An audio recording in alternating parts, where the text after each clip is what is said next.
of Ms. Attica Chona, Director, Communications, Kenya, India. That PPT will be held tomorrow.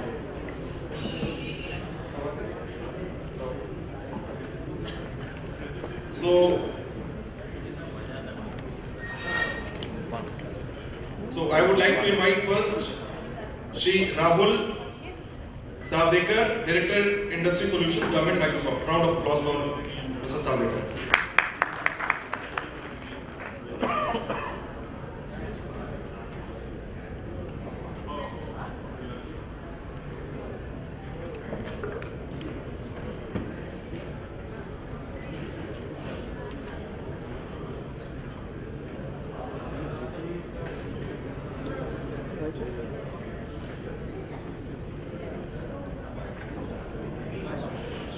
My friends on the dais, respected delegates, Honorable Mayor of Nagpur, Commissioner Nagpur, Shri Savdekar, Leaders Technomedia. I really want to thank all of them to give this opportunity to me to come here and share a few of my thoughts on the whole smart cities development and concept. While it's supposed to be was quite a generalized presentation, but looking at the thoughts presented by the Commissioner Transport from Maharashtra and Gujarat and Professor Mindus, I thought I'll just try and link back what we are trying to do here from a smart cities perspective and from a smart sustainable transportation perspective to my presentation today. And it's really being a privilege sitting here. I belong to Nagpur. I've been born and brought up here, so a special feeling to come here and speak and share my thoughts here on this. Just wanted to kind of quickly share, typically the statistics which were shared by Mrs. Damle and some others during the earlier on reducing the cars on the road. And I think one of the classic examples which comes to everybody's mind is the Singapore model, wherein they have kind of tried to auction the license plates to the bidders so that the number of cars on the roads are quite reduced. We also have some very interesting examples on the pedestrian tracks coming in India. Nagpur being one of the very new cities who actually planned the city to encourage more and more pedestrian traffics. On the whole integrated transportation, we all agree that there is a need to have the entire integrated traffic system today, wherein people can travel from the last mile to the nearest metro station, get back and get a cab or whatever they want to do. And I think technology apps can help solve all of these problems to quite a certain extent. Recently, I was actually with the additional member of the railway board in Delhi, where we were actually talking about how do we really increase the passenger services for railways and how do we provide more and more last mile services to the passengers who are actually taking up railways. And the statistics were actually very, very mind-boggling. We have almost 23 million passengers commuting every day by railways. And railways now recently are looking at a specialized, personalized food ordering systems wherein every passenger can actually order for food based on whichever station they want to have food or whichever preference for food, whether it is Italian, Indian, depending on the cuisine they like. So I think these are really game-changing sequences, and also they are looking at sustaining these operations through a very, very strong digital marketing strategy, which is actually looking at revenues as high as about 400 crores by 2019. Just by advertising on digital marketing and improving the digital marketing strategy through various transportation apps. So I think specifically India should definitely start looking for unified apps because we might have one app for railways, we might have one app for Uber, we might have one app for Ola and similar services from the government. If there is one app which is a government launched app and everybody from a citizen standpoint can use, I think that's one of the ways we would want to look at that. When Microsoft sees smart cities and specifically urban transportation, the top two things comes to us mind is livability and sustainability, because we all need to live, we need to live lives, and we need to sustain our living the way we are living over a period of time. I think this is one of the key themes we should look at from a smartness perspective. Whether it is technology driven or non-technology driven is the secondary subject to handle, but livability and sustainability are the two core thoughts. quality of life. Citizens, we are all citizens. We don't care what infrastructure and how exactly government has done technically to provide this infrastructure to us. We all care how do we use that infrastructure for our day-to-day operations, day-to-day living. So how does that infrastructure comes to us as a service is something we should look at. Monetization of infrastructure again has become a big issue. There are a lot of smart projects being taken, like the smart lighting project, specifically with the LED lighting coming in on most of the stations and the public venues, wherein the street lights dim depending on the usage and the pattern and the motion. They are saving a lot of electricity, and that saving of electricity actually generates revenue to not only fund the same project but many other projects going forward. So I think these are the 2 or 3 very key areas of projects or investment we can look at. To do this, we need basically 3 things. One is policy enablement, ICT innovation, and targeted intervention. At the end of the day, ICT is just a tool, a facilitator. What do you do with the insights, what you gain from that ICT knowledge is something more credible. And I can give you a very, very classic example. We all talk about IoTs, we all talk about sensors actually.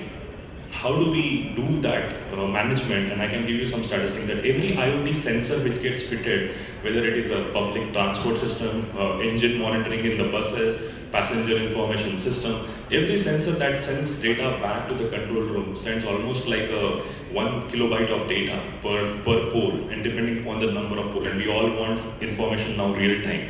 Now imagine a network of millions and millions of sensors across and sending that data back to the control room. Do we really even have the capabilities to house that raw data today and do some kind of analytics? So I think there is a need to create those kind of platforms today which can take that data and churn that data, bring in some meaningful insights. We all use elevators. Okay, there is an elevator company called as ThyssenKrupp. We all see elevators there. ThyssenKrupp elevators have less than 1% probability of failures across the world, and the reason they have it because they actually do a lot of predictive analytics on the elevators much before and worldwide. So every elevator actually is being analyzed, and they know that in the next 6 months, these are the critical parts of that elevator which might fail, and they proactively go and replace those parts. So I think those are the targeted intervention mechanisms we need to look at setting up, so that analytics just don't remain analytics or some fancy graphics on your screen, but they become some actionable intelligence and actionable interventions going out in the market. We all need a very conducive environment, and I'm sure the government is trying to take a lot of efforts to ensure that the policy environment is very favorable to do such initiatives. This is a very game-changing thing. I'm sorry about the slide being a little illegible because of the graphics, but what it talks about is that we all have seen the way social media has evolved over a period of time. Earlier we used to very happy with Orkuts and Facebooks of the world. Today we are all glued to our mobile phones, WhatsApp and other messaging apps. So messaging apps actually have surpassed everything today. And the revenues which are coming from messaging apps are huge, including.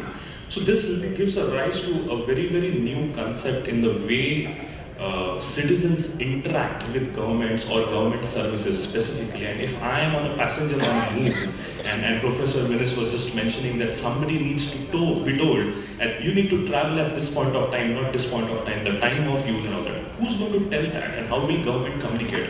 I think bots is a very right answer here. And think of these bots as not only in the areas of transportation, but think of bots as a city agents.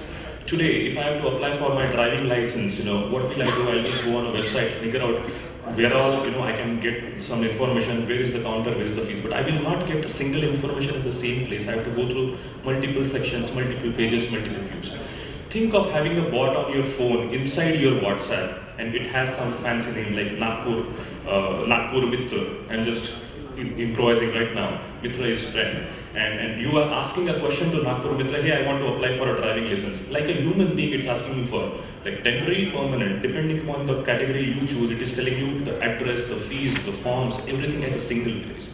And then elaborate this concept with multiple things, like Professor Minis said, that if I am actually going out and taking a particular mode of transport to go from one place to another, and if it's a peak time when I'm going to be waiting for 30-35 minutes, the bot proactively pings me, hey, I know that you started, but you're going to get stuck for the next 30 minutes. Would you mind waiting for 30 minutes and taking the next route, or whatever the alternative is?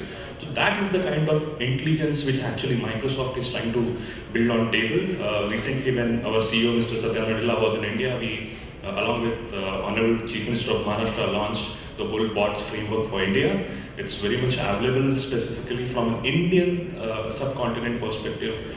We are implementing these in few smart cities as a city agents, and you will see some success stories coming out very soon. So I think that's the way to look for from a technology standpoint, from a technology intervention standpoint going forward. At the end of the day, it is all digital transformation of any initiative you do, and it is fundamentally, from a city's perspective, is based on the 4 pillars of digital transformation for cities. So you have to engage with citizens, you have to empower your employees, you have to empower them to do more and more, being more productive. You have to optimize your operations, and there are experts from an urban mobility setting here who have shared many thoughts, and it will be not right on my part to talk on those specific areas which are their specialized, and I'm more of a horizontal guy from a smart cities perspective. But I think optimization is the key here, and how do you optimize innovatively, and how do you imbibe that innovation as a part of your smart cities program is something which is really critical here. And at the end of the day, it needs to be accelerated to sustain to a longer run. So sustainability models, self-funding models, revenue generating models is something we need to look at. These are my few thoughts right now. I'm here available for some more time for any offline questions or any questions I can take right now.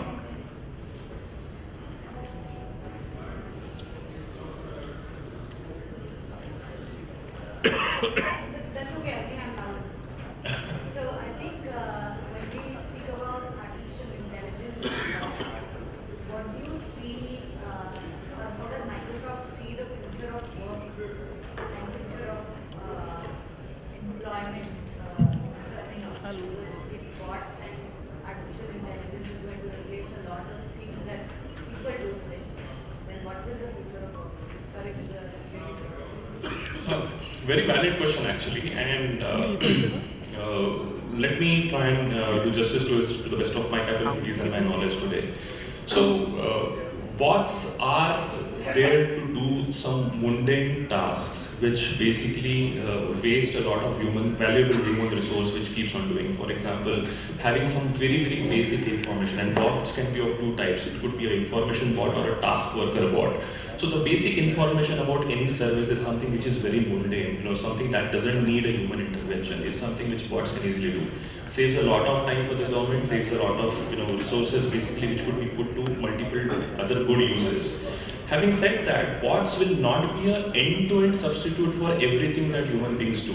There is a level up to which bots can do, and after that, like for example, if it's a critical bus failure issue, a physical mechanic has to go, to repair it, or that bus needs to be carried by a driver to a workshop. The bot cannot do that for you, even if it's unless it's a driverless car controlled automatically through cloud or whatever that might be. So, but that's still far-fetched.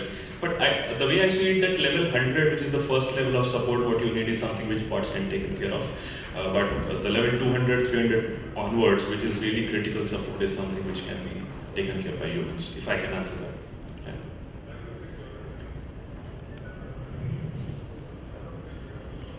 No questions? Any more questions?